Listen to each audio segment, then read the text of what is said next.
সহস্রধারা থেকে ঝোতেশ্বরের পথে আসে ধূমাবতী মন্দির। এখানে ধূমা মোড়ে গাড়ি দাঁড় করানো হলো। একটু চা খেয়ে নিয়ে আমরা পৌঁছালাম ধূমাবতী মন্দির। মন্দিরের সামনে হর নর্মদে হর ধ্বনি দিতে একজন বৃদ্ধা মহিলা আমাদের কাছে এলেন। আমরা নর্মদা পরিক্রমাকারী শুনে তিনি মন্দিরের চাবি এনে দরজা খুলে দিলেন। সামনে অপূর্ব মূর্তি, মা ধূমাবতী কৃষ্ণকে কোলে নিয়ে আছেন। এই প্রথম আমি এরকম মূর্তি দেখলাম।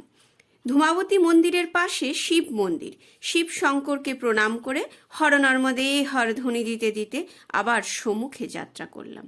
ধূমাবতী মন্দির থেকে একটু এগিয়ে বাঁদিকে পাকা রাস্তায় ঝোতেশ্বর মন্দির তোরণ থেকে 1 কিলোমিটার গেলে জগৎগুরু শঙ্করাচার্য স্বামী স্বরূপানন্দ সরস্বতীজির আশ্রম, দেবী রাজেশ্বরী ও ঝোতেশ্বর মন্দির। আমরা প্রথমে জগৎগুরু শঙ্করাচার্য অফিসে এসে একজনকে বললাম আমরা নর্মদা পরিক্রমাকারী, এখানে রাতে বিশ্রাম করে সকালে ভগবতী রাজেশ্বরীর পুজো করতে চাই। তারপর ভাবলাম একবার মাকে দর্শন করে আশ্রমে যাই। রাজরাজেশ্বরী মন্দির ঝোতেশ্বর পাহাড়ের উপরে। মা রাজরাজেশ্বরীর দিকে তাকালে চোখ ফেরানো যায় না, এমনই সুন্দর দিব্য মূর্তি। মন্দির থেকে সোজা আশ্রমে এলাম। আমাদের জন্য ঘর প্রস্তুত ছিল। ঘরে ঢুকে অনেক স্বস্তি বোধ হলো। মায়ের আসন এক জায়গায় রাখলাম। তারপর দুজন স্নান করে ক্লান্তি দূর করে মায়ের ফটো বার করে ধূপবাতি জেলে মায়ের ভজন গান করলাম। মায়ের দর্শনাকাঙ্ক্ষায় আমাদের মন আজ উতলা। কেন এমন হচ্ছে জানি না, হতে পারে এই তপভূমির প্রভাব। পরিক্রমাকালে মায়ের ভজন যখন গাওয়া হয়, মন এক অনাবিল আনন্দে ভরে ওঠে। আজ এই ঝোতেশ্বর পাহাড়ে পূজারতি করে মন ভরে গেছে। সারাদিন পরিক্রমা করার পর রাতে মায়ের পূজারতি করলে পরিক্রমাকারীর সারা দিনের ক্লান্তি দূর হয়ে যায়। আরতি শেষ করে আমরা দুজনে জপ করতে বসলাম। জপ শেষ হলে রাতে আর কিছু খেতে ইচ্ছে হলো না। স্ত্রী বললেন, কাল সকালে পরিক্রমায় বেরোনোর জন্য তো শক্তি সঞ্চয় করতে হবে, সেই জন্য কিছু খাওয়া প্রয়োজন। অগত্যা আমরা চিড়ে ধুয়ে দুজনে খেলাম। ভোর রাত্রে ঘুম ভেঙে গেল। কিছুক্ষণ শুয়ে এপাশ ওপাশ করলাম। স্ত্রীরও ঘুম ভাঙল। তখন মনে হলো স্নান করে মন্দিরে গিয়ে চণ্ডী পাঠ করি। নর্মদা তটে এটাই বোধহয় চণ্ডী পাঠের আদর্শ স্থান। আমরা তাড়াতাড়ি দুজনে স্নান করে নিলাম। তারপর রাজেশ ও নানবাবুকে ডেকে তৈরি হতে বলে মায়ের পূজারতি সেরে লাল ওড়না দিয়ে আসন বেঁধে তৈরি হলাম। পুজোর সব সামগ্রী গুছিয়ে নিয়ে আমরা যখন বেরোলাম তখন সবে ভোরের আলো ফুটেছে। গাড়ি ঝোতেশ্বর পাহাড়ের উপরে দেবী রাজেশ্বরী মন্দিরের পাহাড়ের দিকের ফটকে আমাদের নিয়ে এলো। কেউ কোথাও নেই। আমরা ফটক দিয়ে ভেতরে ঢুকে দেখি একজন সন্ন্যাসী মন্দির পরিষ্কার করছেন। আমরা মায়ের সামনে রেলিংয়ের বাইরে দাঁড়িয়ে ভগবতী চণ্ডীকে প্রণাম জানিয়ে যথাবিধি পাঠ শুরু করলাম।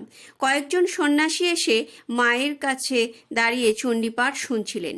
আমার পাঠ শেষ হলে একজন সন্ন্যাসী বললেন, আপনারা সকালে প্রথম পুজো দিন।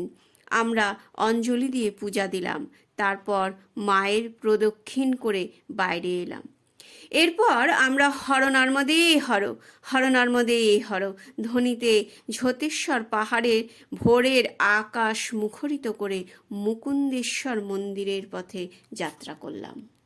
ঝোতেশ্বর মন্দির থেকে 4 কিলোমিটার গোটেগাঁওয়ের পথে এগোলে বাদিকে পড়বে শ্রী বাবাজি মহারাজের আশ্রম ও মুকুন্দেশ্বর মন্দির। অনেক বড় আশ্রম ও মন্দির। শ্রী বাবাজি মহারাজ এক অতি উচ্চকোটির যোগী ছিলেন। তার যোগৈশ্বর্য ছিল অপার। আশ্রমের মধ্যে একটি সরোবর আছে। এই সরোবরের মাঝে যোগাসনে তিনি ব্রহ্মলীন হন। সেখানে একটি সুন্দর সমাধি মন্দির আছে। কথিত আছে এখন এই সমাধিতে যোগীরাজ সূক্ষ্মরূপে বিরাজ করেন এবং আজও ভক্তদের দর্শন দিয়ে থাকেন। আমরা পরিক্রমার সফলতার জন্য প্রার্থনা জানিয়ে শিবের পূজা করলাম। ভক্তরাজ হনুমানের কাছেও করজোড়ে একই প্রার্থনা করলাম। মুকুন্দেশ্বর মন্দির থেকে 11 কিলোমিটার গোটেগাঁও। গোটেগাঁও পৌঁছে একটি চায়ের দোকান পাওয়া গেল। দোকানে গিয়ে দেখি গরম ভুজিয়া ভাজা হচ্ছে। বাঙালির কাছে তেলে ভাজা সবসময়ই প্রিয়। আমরা চা, পোহা ও ভুজিয়া নিলাম। তারপর গোটেগাঁও রাষ্ট্রীয় মার্গ ধরে মায়ের ভজন করতে করতে এগিয়ে চললাম। প্রায় 13 কিলোমিটার এগিয়েছি। হঠাৎ রাজেশ গাড়ি থামিয়ে বলল, আমার মনে হচ্ছে আমরা ভুল পথে যাচ্ছি। পা বারবার ব্রেকে চলে যাচ্ছে। আশ্চর্য ব্যাপার। সামনে 3-4 জন লোক দাঁড়িয়ে কথা বলছিল। আমাদের গাড়ি তাদের সামনে দাঁড়িয়ে পড়ায় তারা এদিকে তাকালো। রাজেশ জানালো, আমরা পরিক্রমাকারী, এখন রাজরাজেশ্বরী মন্দির থেকে আসছি। পরবর্তী মন্দির কোন জায়গায় পড়বে? একটি লোক বলল, আপনারা একটু এগিয়ে চলে এসছেন। আপনাদের এখন যাওয়া উচিত মহাদেব পিপারিয়ায় আশ্চর্য শিব দেখতে। আপনারা একটু পিছনে গিয়ে ডান দিকের রাস্তা ধরুন, শিব মন্দিরে পৌঁছে যাবেন। এই মোড়ের দূরত্ব গোটেগাঁও মোড় থেকে 12 কিলোমিটার। এই মোড়ের নাম বাসনপানি মোড়। নয়াগাঁও পুলিশ চৌকি থেকে একটু এগিয়ে ডান দিকে পিপারিয়া গ্রাম। আমরা গাড়ি থেকে নেমে হরনর্মদেই হরধ্বনি দিতে দিতে মন্দিরের সামনে গিয়ে দেখি দরজা বন্ধ। মন্দিরের বাদিকে মাটির ঘরের দাওয়ায় আমি একজন লোক দেখতে পেয়ে তাকে জানালাম, আমরা পরিক্রমাকারী, এই শিব মন্দিরে পুজো দিতে চাই। মন্দিরের ডান দিকে নর্মদা বয়ে চলেছে, স্নান করার ঘাটও আছে। নর্মদা দেখে রাজেশ ও নানবাবু স্নান করতে চাইল। আমি নানবাবুকে বললাম, তুমি আমাদের পুজোর জন্য নর্মদার জল এনে দাও, তারপর তোমরা স্নান করো, আমরা পুজো করি। সে জল আনতে গেল। স্ত্রী পুজো উপচার নিয়ে মন্দিরের দাওয়ায় রাখলেন। মন্দিরের দরজা ঠেলতে দরজা খুলে গেল। আমাদের সামনে এক অতি বৃহৎ শিবলিঙ্গ। এত বড় শিবলিঙ্গ আমি কখনো দেখিনি। আমরা অবাক বিস্ময়ে শিবলিঙ্গ দর্শন করছি। এমন সময় সেখানে ডান দিকের মাটির বাড়ি থেকে এক বৃদ্ধা মাতাজি এলেন। নিজের পরিচয় দিতে গিয়ে বললেন, তিনি বর্তমানে এই মন্দিরের মহন্ত শ্রী গুলাবগিরির মা, আর এই শিবলিঙ্গ তার পূর্বপুরুষ স্থাপিত। তিনি জানালেন, এই বাড়ির পূর্বপুরুষ সকলে তপস্বী ছিলেন। এই স্থান ভবানীগড়, বাবাগিরি মহারাজের তপস্থলী। তিনি উচ্চকোটির যোগী ছিলেন। নর্মদা তটের এই স্থানে তিনি তপস্যায় মগ্ন থাকতেন। স্বপ্নে তাকে শিবজি দর্শন দিয়ে বলেন যে হেনতিয়া পাহাড়ের জঙ্গলে সিংপুর নামক স্থানে তিনি রয়েছেন, তাকে এখানে এনে নর্মদা তটে স্থাপন করতে। এখন থেকে প্রায় 500 বছর আগের কথা। বাবাজি শিবের নির্দেশ মতো হেনতিয়া পাহাড়ের সিংপুর অঞ্চলে গিয়ে কোথাও সেই শিবলিঙ্গের দর্শন পেলেন না। তখন তিনি ওই সিংপুর গ্রামে জঙ্গলে 12 বছর ধরে কঠিন হোম তপ করতে থাকেন। তারপর শিব তাকে দর্শন দেন এবং ওই শিবলিঙ্গ বাবাজি খুঁজে পান। শিবলিঙ্গ তখন আধাত পরিমাণ উচ্চ ছিল। মাতাজি বালিকা বয়সে এই বাড়ির বধূ হয়ে আসেন। তিনি তখন থেকেই এই শিবের পুজো করছেন, অর্থাৎ এখন থেকে প্রায় 70 বছর আগের কথা। এই শিবলিঙ্গ তখন 1 হাত উঁচু ছিল। গত 70 বছরে শিবলিঙ্গ স্বয়ং বৃদ্ধি পেতে পেতে এখন তার 5 ফুটের উপর উচ্চতা। আমরা পতিপত্নী মন্দিরে গিয়ে খুব যত্ন সহকারে এই আশ্চর্য শিবলিঙ্গের পুজো করলাম। আমি যখন স্তবরাজ পাঠ করছি তখন মহন্তজি ও তার বৃদ্ধ মা মন্দিরের দাওয়ায় দাঁড়িয়ে পুজোর আনন্দ উপভোগ করছিলেন। অঞ্জলি দেবার সময় দেখি আমাদের হাত শিবের মাথায় পৌঁছচ্ছে না। অনেক কষ্টে গোড়ালি উঁচু করে শিবের মাথায় বেলপাতা দিতে হলো। পুজোর পরে শিবের ও জগন্নাথনন্দজির আরতি করলাম। মন্দির থেকে বেরিয়ে আমরা মাতাজিকে প্রণাম ও কৃতজ্ঞতা জানালাম। এই তপভূমি ছেড়ে যেতে মন কেন এত উদ্বেল হচ্ছে জানি না। বৃদ্ধা মাতাজির চোখের কোণেও জল। হরনর্মদেই হরধ্বনিতে মন্দির মুখরিত করে আমরা এগিয়ে চললাম। এই পরিক্রমায় এগিয়ে যাওয়াই যে নিয়ম। মহাদেব পিপারিয়া থেকে 9 কিলোমিটার এগিয়ে বড় রাস্তায় নয়াগাঁও পুলিশ চৌকি। সেখান থেকে ডান দিকে গেলে নরসিংহপুর যাবার রাস্তা। নর্মদা তটে নরসিংহপুর এমন এক জেলা যেখানে এককালে অনেক তপস্বী সাধনা করে সিদ্ধি লাভ করেছেন। আজও এই মন্দিরকে লোকে খুব মান্য করে। আমরা মন্দিরে গিয়ে নরসিংহ অবতারকে দর্শন ও প্রণাম করলাম। নরসিংহ মন্দির থেকে 16 কিলোমিটার পাকা রাস্তায় গেলে আসবে করেলি স্টেশন। করেলি থেকে আরও 16 কিলোমিটার পাকা রাস্তায় এগিয়ে সামনে ব্রহ্মাণ ঘাট পেলাম। ব্রহ্মাণ ঘাট নর্মদা তটের এক বিশেষ উল্লেখযোগ্য স্থান, যেখানে পিতামহ ব্রহ্মা স্বয়ং তপস্যা করেছিলেন। আমাদের গাড়ি একদম নর্মদার মুখোমুখি গিয়ে দাঁড়ালো। কথিত আছে এইখানে ব্রহ্মা তপস্যা করেছিলেন। পরিক্রমায় বিধিমতো পরিক্রমাকারী নর্মদার মাঝে যেতে পারে না, সেই জন্য আমি তট থেকেই সৃষ্টির আদিকর্তাকে প্রণাম জানালাম।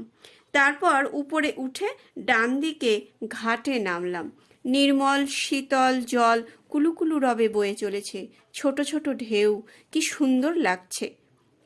প্রবাহমানা নর্মদার সৌন্দর্য উপভোগ করতে আমি ঘাটে বসে পড়লাম। দেখলাম জলে ইতস্তত বড় বড় শিলা রয়েছে, জল তাদের স্পর্শ করে বয়ে যাচ্ছে। ওই শিলাগুলি তপস্যার আদর্শ স্থল। উত্তর তটে জঙ্গল দেখা যাচ্ছে। নর্মদার এই স্থানে কোনো কোলাহল নেই। সম্পূর্ণ পরিক্রমায় আমাদের সব থেকে ভালো লেগেছে ব্রহ্মাণ ঘাট। এই ভালো লাগাটা অবশ্যই আধ্যাত্মিক পরিবেশের নিরিখে। সেখান থেকে আমরা ঘাটের ডান দিকের রাস্তায় নর্মদা মন্দিরে গেলাম। মন্দিরটি এক নর্মদা সাধিকার দ্বারা প্রতিষ্ঠিত। সেই সাধিকার নাম শ্রীমতী বিমলা বাই চৌবে।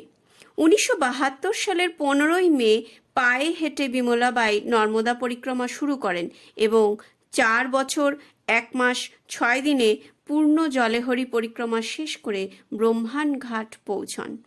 তারপর মায়ের নির্দেশে তিনি এখানে নর্মদা মূর্তি প্রতিষ্ঠা করেন এবং এখানেই মা নর্মদার কৃপায় ঋদ্ধি সিদ্ধি তার লাভ হয়েছিল। মাতা বিমলাবাই একদিন তার মেয়েকে ডেকে জানান 2006 সালের এপ্রিল মাসের 7 তারিখে তিনি ব্রহ্মলীন হবেন। তার শরীর যেন এই মন্দিরের নিচে সমাধিস্থ করা হয়। এই কথা ওই অঞ্চলের কালেক্টরের কানে যায়। তিনি এসে সাধিকার কন্যাকে বলে যে আধুনিক সভ্যতার যুগে তিনি কখনোই এরকমটা হতে দিতে পারেন না। মেয়ে যখন মাকে কালেক্টরের কথা জানায়, মাতাজি হেসে বলেন, কালেক্টরের ক্ষমতা কি মা নর্মদার ক্ষমতার থেকে বড়? 7ই এপ্রিল তার সমাধি নেবার সময় কালেক্টর, তার পুলিশ বাহিনী ও ওই অঞ্চলের বহু লোক জমায়েত হয়েছিলেন মা নর্মদার সাধিকার তপবল পরখ করার জন্য। মাতাজির মেয়েরা ও অন্যান্য আত্মীয় স্বজনও সেখানে উপস্থিত ছিলেন। সকলের চোখের সামনে মাতাজির দেওয়া সময়ে তার প্রাণ ব্রহ্মতালু ভেদ করে জ্যোতিরূপে আকাশে মিলিয়ে গেল। তার পার্থিব শরীর পড়ে রইল। মাতাজির মেয়েরা, আত্মীয় স্বজন, কালেক্টর সাহেব ও সমবেত জনগণ এই আশ্চর্য দৃশ্য দেখে তাদের চোখে সার্থক করলেন। বিমলাবাইয়ের পার্থিব দেহ ওখানে সমাধি দেওয়া হয় এবং সেখানে মাটির নিচে একটি ভব্য সমাধি মন্দিরও তৈরি হয়। আমরা যেখানে বসেছিলাম সেই স্থান দেখিয়ে মাতাজির মেয়ে বললেন, আপনারা এখন যেখানে বসে আছেন, আমার মা ঠিক এই স্থানে মা নর্মদার সামনে বসে অন্তিম সমাধি নিয়েছিলেন। আমরা সেই স্থানে প্রণাম করলাম। আমার পরিক্রমার মাত্র 2.5 বছর আগে এই ঘটনা ঘটেছিল। ডান দিকে নর্মদা মূর্তির কাছে দাঁড়িয়ে মনে হলো মা সশরীরে এখানে উপস্থিত আছেন। এখানে ভীম ও অর্জুন তপস্যা করতে এসেছিলেন। শোনা যায় ভীম গুহায় ভীমের পদচিহ্ন দেখতে পাওয়া যায়, কিন্তু গুহাটি উত্তর তটে পড়ে যাওয়ায় সেখানে আমরা যেতে পারিনি। আবার ঘাটের কাছে ফিরে এলাম। এই ঘাট যা ইন্দোরের মহারানী অহল্যাবাই নির্মাণ করে দিয়েছিলেন। ব্রহ্মাণ ঘাট বা করেলিতে থাকার উপযুক্ত স্থান পেলাম না। খোঁজ নিয়ে জানা গেল গাগরবাড়ায় ভালো থাকার জায়গা পাওয়া যাবে। আমরা গাগরবাড়া পৌঁছালাম। একটি হোটেলে অবশেষে দোতলায় ঘর পাওয়া গেল। ভালো ঘর। ঘরে গিয়ে একটি উপযুক্ত স্থানে মায়ের আসন বসালাম। আজ সারাদিন অনেক পথ চলেছি। পথশ্রমে ক্লান্ত অবসন্ন শরীর। ভালো করে স্নান করে সতেজ হলাম। সারাদিন টয়লেটে না যেতে পারার জন্য এবং জল কম খাওয়ার জন্য একটা শারীরিক কষ্ট হচ্ছিল। ঘরে এসে ভালো করে জল খেয়ে এবং স্নান করে অনেক সুস্থ বোধ করতে লাগলাম। এমন সময় নানবাবু এসে খবর দিল, কাছেই খাবারের দোকান আছে, সব রকম খাবার পাওয়া যায়, আমরা কিছু খেলে সে এনে দিতে পারে। আমাদের মন তখনও সারাদিনের আধ্যাত্ম আবেগে আপ্লুত ছিল। হোটেলের খাবার খাওয়ার ইচ্ছে হলো না। আমি তাদের খেয়ে নিতে বললাম। তারপর আমরা মায়ের পূজা আরতি শেষ করে প্রসাদী ফল ও সঙ্গের শুকনো খাবার খেলাম। আমরা দুজনে বিছানায় শুয়ে আমাদের আজকের সব আশ্চর্য স্থানগুলির কথা আলোচনা করতে করতে না জানি কখন ঘুমিয়ে পড়লাম। সকালে ঘুম থেকে উঠে তাড়াতাড়ি করে স্নান পূজারতি শেষ করে মায়ের আসন লালনা দিয়ে বেঁধে যাত্রার জন্য তৈরি হলাম। নানবাবু এলো আমাদের ব্যাগ ইত্যাদি নিচে নিয়ে যেতে। নিচে নামলে নানবাবু বলল, রাস্তায় তো খাবার পাওয়া যায় না, অন্তত চা বিস্কুট খেয়ে এখান থেকে রওনা হলে ভালো হতো। তাকে চা বিস্কুট আনতে বললাম। শুদ্ধ খাবার না পেলে আমরা খেতে পারি না। চা বিস্কুট, চিড়ে ছাতু এই আমাদের খাদ্য। চা পান করে হর নর্মদে হর ধ্বনি দিতে দিতে আমরা সান্ডিয়া ঘাটের পথ ধরলাম। গাগরাবাড়া থেকে 54 কিলোমিটার পিপরিয়া টোল চৌকি। চৌকি থেকে ডান দিকে ঘুরে 12 কিলোমিটার পথ গেলে বাঁ দিকে একটি ভোজনালয় দেখতে পাওয়া যাবে। তার ঠিক উল্টো দিকের রাস্তায় গেলে সান্ডিয়া ঘাট। গাড়ি একদম নর্মদা তটে চলে যায়। এখানে সান্ডিয়া ঘাট অনেকটা সমুদ্র তটের মতো বালি ভর্তি। বিস্তীর্ণ বালুকাময় তট এবং সামনে বিস্তৃত নর্মদা। নর্মদার উত্তর তটে নিবিড় অরণ্য, পাহাড় ঘেরা অঞ্চল। পাহাড় কেটে পাকা রাস্তা তৈরি হয়েছে। নর্মদা স্নিগ্ধ বাতাসে যাত্রার ক্লান্তি দূর হয়ে গেল। একজন সন্ন্যাসী এসে খাবার ভিক্ষা চাইলেন। আমাদের নিজেদেরই দুদিন ধরে খাওয়া হয়নি, আমাদের কাছে খাবার ভিক্ষা চাইছেন। নিজেরই মনে হাসি এলো। সন্ন্যাসীকে বললাম, বাবা, আমরা পরিক্রমাকারী, দুদিন আমরাই কোনো ভোজন করিনি, কিন্তু আপনি সন্ন্যাসী, আমি আপনাকে ভোজন দক্ষিণা দিয়ে দিচ্ছি, আপনি ভোজনালয়ে ভোজন করে নিন। সন্ন্যাসী আমাদের অনেক আশীর্বাদ করে বললেন, ये शांडिल्य ऋषि के घाट है, ऊपर टीला में उनके तपस्थली है, उधर जरूर दर्शन करना। এই বলে তিনি তটের ওপরে চলে গেলেন। আমরা নর্মদায় নেমে জল স্পর্শ করে মা নর্মদাকে প্রণাম জানালাম। একজন পুরোহিত আমাকে একটু দূরে তটের উপর একটি উঁচু টিলা দেখিয়ে বললেন যে ওই টিলার উপর একটি চবুতরা আছে, সেটা শাণ্ডিল্য মুনির তপস্থলী।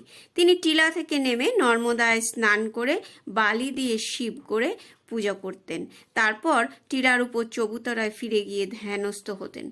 ওখানে তার প্রতিষ্ঠিত শিবলিঙ্গ আছেন। তিনি আরও বললেন, রাস্তা থেকে নর্মদা তটের মুখে সীতারাম মন্দির। সারা নর্মদা তটই তপোপ্লুত সাধনস্থল। সেই জন্যই বলা হয় নর্মদা তট কি কঙ্কর সমুচা শঙ্কর। আমরা তট থেকে উপরে মন্দির দর্শনের জন্য এগোলাম। সান্ডিয়া ঘাটে ঢোকার মুখে বাহাতে সীতারাম মন্দির, সেখানে অখণ্ড রাম নাম চলছে। একজন অন্ধভক্তকেও দেখলাম একাগ্র মনে রাম নাম করছে। সামনে সিংহাসনে রাম সীতা বিগ্রহ বিরাজমান। শ্রীহীন মন্দিরে বিগ্রহ থেকে যে জৌলস ঠিকরে বেরোচ্ছে তা থেকে চোখ ফেরানো যায় না। এত মন্দির, এত বিগ্রহ নর্মদা তটে দেখছি, কিন্তু কোনো কোনো বিগ্রহ যেন জীবন্ত মনে হয়। অনেকক্ষণ চেয়ে থাকতে থাকতে আমার মন হরিনাম গেয়ে উঠল। মন আপনা থেকেই গেয়ে চলল এবং আমাদের চোখকে অশ্রুপ্লাবিত করল। আমরা বাইরে এসে সীতারামজিকে খুঁজতে লাগলাম। দেখলাম সাদা দাড়ি, সামান্য লম্বা চুল, প্রশান্ত মুখের এক ব্যক্তি একটি চেয়ারে বসে আছেন। তার কাছে গিয়ে সীতারামজির খোঁজ করলাম। তিনি বললেন, আমার নাম সীতারাম। সীতারামজির কাছে জানা গেল তিনি বাল্যকাল থেকেই সীতারামের ভক্ত, সীতারামের ধ্যান করেন। এই বিগ্রহ নিয়ে তিনি ভারতবর্ষের সব প্রসিদ্ধ তীর্থস্থান ভ্রমণ করেছেন ও তপস্যা করেছেন, কিন্তু কোথাও এই বিগ্রহ থাকতে চাননি। তারপর একদিন নর্মদা তটের সান্ডিয়া ঘাটে এসে বিগ্রহ প্রতিষ্ঠা করার স্বপ্নাদেশ পান। দেবাদেশ পেয়ে তিনি সান্ডিয়া ঘাটে আসেন, কিন্তু এখানে বিগ্রহ প্রতিষ্ঠা কিভাবে হবে মনে সংশয় দেখা দেয়। সঙ্গে বিগ্রহ নিয়েই আশায় আশায় দিন কাটান। 20 বৎসর এখানে তপস্যা করার পর মা নর্মদা স্বপ্নে সীতারাম নাম জপ করতে বলেন। তারপর এই নর্মদা তটে সীতারাম বিগ্রহ প্রতিষ্ঠার সুযোগ আসে। রাম ও রেবায় কোনো প্রভেদ নেই। রামের নাম নর্মদা তটে করলে রেবা সন্তুষ্ট হন, রেবার নাম নর্মদা তটে করলে রাম তুষ্ট। বনবাসকালে রাম সীতা এই স্থানেই অবস্থান করেছিলেন। মন্দির তৈরির ব্যাপারে তিনি খুব চিন্তিত ছিলেন। কপটদক্ষিণ সন্ন্যাসী তিনি, কিভাবে মন্দির প্রতিষ্ঠা করবেন এই চিন্তায় সর্বদাই বিমর্ষ থাকতেন। কিন্তু একসময় গ্রামের ধনী ব্যক্তিরাই স্বেচ্ছায় এসে সব ব্যবস্থা করেছেন। মন্দিরের উৎসবও তারাই সামলান। এই সীতারাম বিগ্রহ তাকে নানা সময়ে নানা অলৌকিক ঘটনা প্রত্যক্ষ করিয়েছেন। সান্ডিয়া ঘাট থেকে প্রায় 2 কিলোমিটার পথ পাকা রাস্তা। যে পথে সান্ডিয়া এসেছি সেই পথে গেলে একটি চৌরাস্তা মোড়। মোড় থেকে সোজা গ্রামের পথ ধরে আরও 2 কিলোমিটার গেলে ডান দিকে একটি উঁচু টিলা দেখা যাবে। বাঁদিকে সোজা উতরাই পথে নর্মদা তট। টিলার মুখে গাড়ি দাঁড় করিয়ে আমরা পায়ে হেঁটে টিলায় উঠলাম। ডান দিকে সামনেই শাণ্ডিল্য চবুতারা। চবুতারাটি একটু উঁচু, নিচে 2টি সিঁড়ি আছে। চবুতারার উপরে শিবলিঙ্গ। একজন ভক্ত শিবলিঙ্গে জল ঢালছিলেন। আমরা জিজ্ঞাসা করাতে বললেন, ইয়ে শাণ্ডিল্য ঋষি কি তপস্থলী হ্যায়। আমরা চবুতারা স্পর্শ করে প্রণাম জানালাম। এই স্থান উচ্চ চিৎশক্তি সম্পন্ন, সমাহিত হয়ে জপ করা যায়। শাণ্ডিল্য ঋষির কাছে পরিক্রমার জন্য আশীর্বাদ প্রার্থনা করলাম। যখন আমার প্রার্থনা শেষ হয়েছে তখন দেখি চবুতারার ওপারে একটি গুহার উপরে ছাদ মতো দেখা যাচ্ছে। আমি নানবাবুকে ডেকে বললাম, দেখো তো ওই পিছনে কি আছে। নানবাবু চবুতরার পিছনে গিয়ে দেখে এসে বলল, এক গুফা হ্যায় और अंदर में एक मुनि जी बैठे हुए हैं। আমরা চবুতরা থেকে নেমে পিছনে গিয়ে দেখি খুব নিচু এক গুহার মুখ। ভিতরে একজন জটাজুটোধারী তপস্বী আসনে বসে আছেন। আমি বাইরে থেকে বললাম, হর নর্মদে হর। ভেতর থেকে উত্তর এলো, হর নর্মদে হর। আমি আবার বললাম, হর নর্মদে হর। ভেতর থেকে আবার আওয়াজ এলো, হর নর্মদে হর। তারপর আমি বললাম, মহারাজ, আমরা নর্মদা পরিক্রমাকারী, এখন দক্ষিণ তট পরিক্রমা করছি, আপনার দর্শন প্রার্থী। ভেতর থেকে আওয়াজ এলো, আন্দার আও। আমি স্ত্রীকে ডাকলাম। তারপর অনেকটা নিচু হয়ে গুহায় প্রবেশ করলাম। আমার পিছনে আমার স্ত্রীও নিচু হয়ে কোনো রকমে ভেতরে প্রবেশ করলেন। ভেতরে ঢুকে তপস্বীকে আমরা প্রণাম জানালাম। তার দিকে তাকিয়ে কেমন ভয় ভয় করতে লাগলো। তিনি আমাদের বসতে বললে আমরা তার সামনে প্রায় 6 ফুট দূরত্বে বসলাম। তিনি তার লাল চোখ গুহার চারদিকে এমনভাবে ঘোরাতে লাগলেন এবং তার জটাসহ মুখ এমন আন্দোলিত হতে লাগলো যে আমরা ভয়ে আড়ষ্ট হয়ে গেছি। নানবাবু আমার বাঁদিকে একটু দূরত্বে বসে আমাদের দেখছে। কিছুক্ষণ পর তিনি বললেন, পরিক্রমা কর রহে হো। আমি বললাম, অমরকণ্টক থেকে পরিক্রমা শুরু করে দক্ষিণ তট ধরে আমরা এখানে এসে পৌঁছেছি। আমাদের কিছু শারীরিক প্রতিবন্ধকতা আছে, সেই জন্য গাড়িতে পরিক্রমা করছি। শুনে তিনি চোখ বড় বড় করে আমার দিকে তাকিয়ে বললেন, তুম হাম তক कैसे পৌঁছে? মেরে আজ্ঞা বিনা কোই হাম তক পৌঁছ नहीं सकते। তার চোখ দুটো যেন জ্বলছে আর আমার সমস্ত শরীর মন বিদ্ধ করছে। আমি খুবই ভয় পেয়ে গেলাম। সর্বনাশ, ওনাকে বিরক্ত করার জন্য সাপ না দিয়ে বসেন। নর্মদা তটে একজন তপস্বীকে প্রথম দর্শন করছি। আমরা জানি না কিভাবে তার সঙ্গে কথা বলবো। তপস্বী নিজেই নিস্তব্ধতা ভঙ্গ করে বললেন, পত্নী কে সাথ পরিক্রমা কর রহে হো, আচ্ছা হ্যায়, বলো ক্যা চাহিয়ে। আমরা তো তাকে দেখে রুদ্ধবাক হয়ে আছি, কি বলবো। আমি কম্পিত স্বরে বললাম, আপনার আশীর্বাদ চাই। তপস্বী বললেন, যখন তুমি আমার কাছে পৌঁছে গেছো তখন তো আশীর্বাদ পেয়েই গেছো। তপস্বী আমাকে তার পাশে গিয়ে বসতে বললেন। আমি যন্ত্রচালিতের মতো উঠে তার পাশে গিয়ে বসলাম। বসে দেখলাম গুহার ভিতরে আরও একটি ঘর আছে, যেখানে প্রসন্নময়ী নর্মদার মর্মর মূর্তি প্রতিষ্ঠিত, সামনে পূজার ঘট ও কিছু পূজার সামগ্রী। যখন আমি তার পাশে বসলাম, হঠাৎ তিনি খুব জোরে জোরে জটা চোখ ঘুরিয়ে বলতে লাগলেন, तुम ब्रह्मा हो या विष्णु, तुम शिव हो या पार्वती, मुझे कुछ नहीं चाहिए, मैं जैसा हूँ वैसा हूँ। बोला ना, मुझे कुछ नहीं चाहिए, मैं जैसा हूँ ठीक हूँ। এই কথাগুলি তিনি কয়েকবার বললেন এবং সঙ্গে সঙ্গে চোখ ঘুরিয়ে জটা আন্দোলিত করতে থাকলেন। আমি তার পাশে বসে একবার নর্মদার মূর্তির দিকে দেখছি, একবার তাকে দেখছি, আর ভাবছি গুহার একদম ভেতরে রয়েছি, দৌড়ে পালাতেও পারবো না, তার উপর আমার পা ভাঙা। এই সময় তপস্বী আমার দিকে চেয়ে তার সামনে গিয়ে আমাকে বসতে বললেন। মনে হলো যেন জীবন ফিরে পেলাম। আমি সামনে গিয়ে স্ত্রীর পাশে বসলাম। তারপর তপস্বী বলতে আরম্ভ করলেন, मैं तुझ पर प्रसन्न हूँ, तू माता की काम करेगा, तेरा परिक्रमा सफल होगा, सारे परिक्रमा में तेरे पैर में एक कांटा भी नहीं चुभेगा। যে সাধককে দেখে আমরা এত ভীত হয়েছিলাম, তিনি এরপর আমাদের নিজের হাতে আলুর দম বানিয়ে খাওয়াতে চাইলেন। আমরা বললাম, আপনার আশীর্বাদেই আমাদের পেট ভরিয়ে দিয়েছে। তিনি বললেন, তোমাদের মুখ শুকনো দেখাচ্ছে। আমি জানি বাঙালিরা আলুর দম খুব ভালোবাসে, আমি ভালো আলুর দম বানাতে পারি, বসো, তোমাদের আলুর দম বানিয়ে খাওয়াচ্ছি। অনেক কষ্টে আমরা তাকে নিরস্ত করলাম। তপস্বী আমাদের যাত্রার শুভকামনা জানিয়ে বললেন, যেখানে কোনো বিপদ দেখবে মা নর্মদাকে স্মরণ করবে, তোমাদের পরিক্রমায় কোনো বিপত্তি আসবে না। তারপর তিনি আমাদের সঙ্গে নিয়ে গুহার বাইরে এলেন এবং আমাকে তার বুকে জড়িয়ে ধরলেন। শাণ্ডিল্য ঋষি চবুতরাকে দেখিয়ে বললেন, ইয়ে শাণ্ডিল্য ঋষি কি তপস্থলী হ্যায়। এইখানে শাণ্ডিল্য ঋষি কি করে এসেছিলেন জানো? পুরাকালে একবার বশিষ্ঠ, ভরদ্বাজ, জামদগ্ন, কশ্যপ মহর্ষিগণ এই নর্মদা তটে এক যজ্ঞের আয়োজন করেন।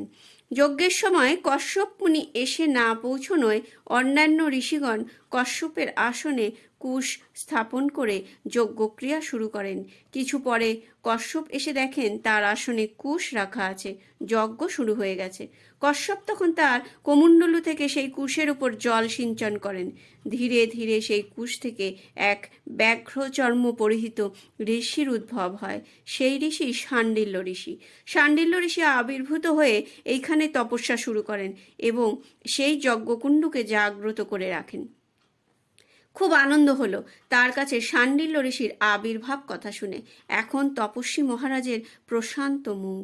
আমি সাহস করে তার কাছে তার সাধন জীবন সম্বন্ধে কিছু জানতে চাইলাম। তিনি বললেন, ছোটবেলায় রেঙ্গুন থেকে তিনি ভারতবর্ষে আসেন। তারপর ভারতের বিভিন্ন তীর্থ ঘুরে এসে 50 বছরের অধিক সময় ধরে এই নর্মদা তটে তিনি তপস্যা করছেন। আমি আর কিছু তাকে জিজ্ঞেস করার সাহস পেলাম না, যদি আবার বিগড়ে যান। আমরা তাকে প্রণাম করে বিদায় নিলাম। আমি পরে জানতে পারি যে তিনি 14 বছর নর্মদা পরিক্রমা করেন এবং নর্মদা তটে কঠোর তপস্যা করেন।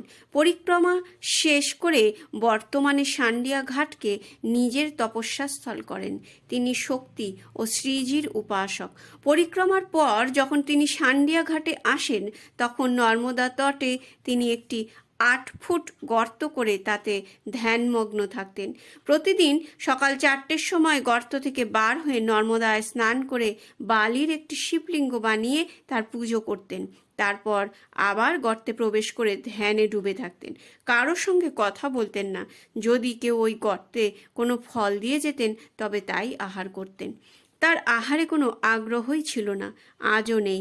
এইভাবে তিনি 25 বছর তপস্যা করছেন। তারপর তিনি শাণ্ডিল্য ঋষির তপস্থলিতে গুহায় আসেন এবং এই তপস্থলী ও যজ্ঞকুণ্ড রক্ষা করছেন।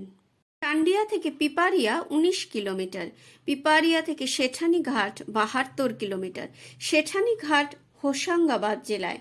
হোশাঙ্গাবাদ নর্মদা তটে এমন এক জেলা যেখানে কয়েকজন সুখ্যাত তপস্বী সিদ্ধিলাভ করে খুব উচ্চকোটি যোগী রূপে আত্মপ্রকাশ করেন। তারা হলেন গৌরীশঙ্কর মহারাজ, রামজি বাবা, দাদাধুনী প্রমুখ। আমরা এদের সকলের তপস্থলী দর্শন করেছি। আমরা গাড়ি নিয়ে সোজা সেঠানি ঘাট পৌঁছেছি। তখন বিকেল হয়ে গেছে। নর্মদা এখন অনেক নিচে। সেঠানি ঘাট আমার দেখা নর্মদা তটে সব থেকে বড় এবং সব থেকে সুন্দর ঘাট। মাতৃমন্দির তখন বন্ধ ছিল। আমরা দেখা করলাম মন্দিরের মুখ্য মহন্ত পণ্ডিত ভালচন্দ্র খড্ডর মহাশয়ের সঙ্গে। তিনি বললেন, সেঠানি ঘাট হোশাঙ্গাবাদের এক মুখ্য তীর্থস্থান। এখান থেকে প্রতি বছর নর্মদা পরিক্রমার আয়োজন করা হয়। তিনি সার্টিফিকেট সিল মেরে আমাকে ফেরত দিতে এই তীর্থস্থানের পরিচয় দিতে লাগলেন। এখানে সব ধর্মের সাধক তপস্যা করেছেন। হিন্দু, মুসলমান, শিখ, জৈন সব সম্প্রদায়ের মুমুক্ষু এখানে তপস্যা করে সিদ্ধি লাভ করেন।